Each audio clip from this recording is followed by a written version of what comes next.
Boys, we're about to go. I'm about to go out to eat with a lady and go out tonight. But I just had to make this quick little video. I just wanted to say today to be like, congratulations to Shadeur Sanders, bro. That shit was rough. Like, bro, for those of you that don't know, he was like a first round like prospect. Deion Sanders' son, QB for Colorado, the Buffaloes. He was supposed to go in the first round. He was like the top. He was in the top, you know, 3 QBs of this draft, and I mean, he had his whole room set up. Like everyone thought he was going to go first round for sure. And then, bro, he didn't go till the 5th round. So on day 3, which is today, this morning, he went, and then his brother went undrafted. Bro, it feels bad, but like, dude, the whole time, like, there's just so many takes online of like this is just like collusion. This is just like the NFL is teaching him a lesson on how to be humble and like all this type of shit, right? And so there's a lot of different takes, and then there's all those people that are just like, he wasn't that good, like da da da. If his name wasn't Sanders, he wouldn't be drafted at all, which is actually kind of crazy because he took, you know, a team that was essentially garbage, and he you know, he made him popular, and he also like he had like a 76% completion rate. He had like over 4,000 yards in one season. Like, bro, he cooked, bro. He definitely cooked, and Travis Hunter, who was his wide receiver and the DB, went second in the draft to the Jags. And it's like, well, that guy had to have someone throwing it to him, right, to make all these athletic plays. And so it just seemed like punishment. It seemed like cruel and unusual punishment, right? Because then other people were just like, oh, well, he was too cocky and he's arrogant and all this stuff. But like the clips you see of him, the only time he's really being cocky is when it comes to like being competitive at the game, right? I mean, like just like trash talking the team, whatever. But most of the times he's just like, the Lord's got me.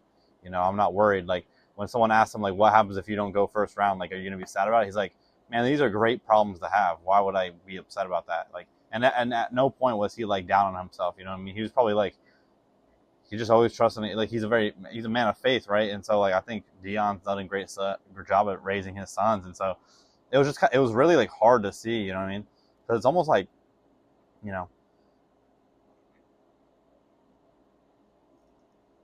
like there was a lot of calls for like there was a lot of dog whistles that this was a racist thing, and then of course all the counter arguments is, well, like everyone that like 99% of the NFL is black, like black men, and that literally the number one pick was Cam Ward, who was a black male, a black man. And so it's like, but the thing is though, is like the people that were saying were calling, because like when Cam Ward got drafted, like the comments were like, see, we knew he was gonna be number one draft because he was like put together, and he had a basic suit on and a little chain, and he spoke properly, like essentially like it's the idea that like a lot of black culture is just like demonized and said to be like ghetto, like a lot of like just like you know like Shadeur being a very confident, like an extremely confident black male that like didn't need the NFL's money, that doesn't need that type of thing, that he has generational wealth with his family. He's a very successful family, and like he doesn't need these things, and he walks like that, and he talks like that he like he has the utmost confidence, and so he's not like get in line, but at the same, it's like this hard thing, it's almost. And then you have like a bunch of white people, and this is not racist. There's no more, racism doesn't exist anymore. And it's like this weird thing where it's like, how could you say that, right? Like I can speak for myself, like, right? Like I've definitely experienced, like, I'm a little bit olive, a little brown, Hispanic. Like I've definitely experienced some racism, especially in school, right? And some profiling from like some old bosses, like things like that, right? And for people to be like, that's never happened to you, right? Like imagine like a whole demographic of people saying we're experiencing this thing repeatedly, and then like,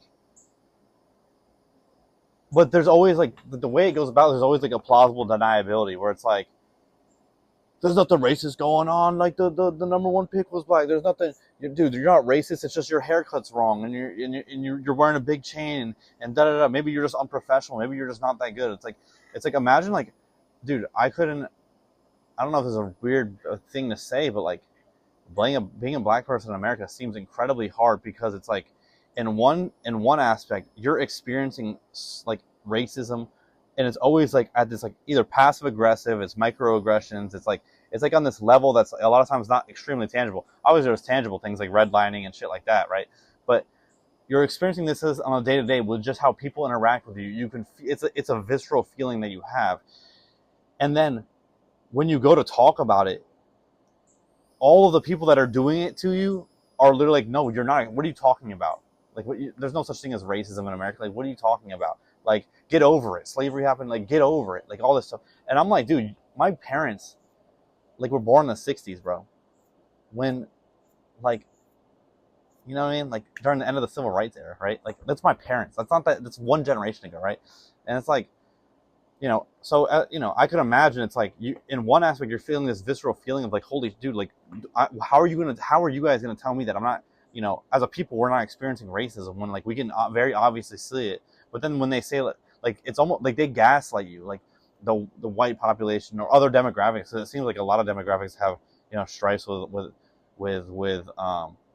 Black Americans, and it's like they all gaslight you into believing that what you're feeling is not real and that you're crazy and stuff like that. And so I don't like, it's just a very, and so all day today, I was feeling some like very like a tightness in my chest. Like I felt like I was watching a confident, like, I think this is not really my space to speak on, but I want to speak on it. Like I was feeling like Shadeur Sanders, like this very confident black male was being punished for being confident, right?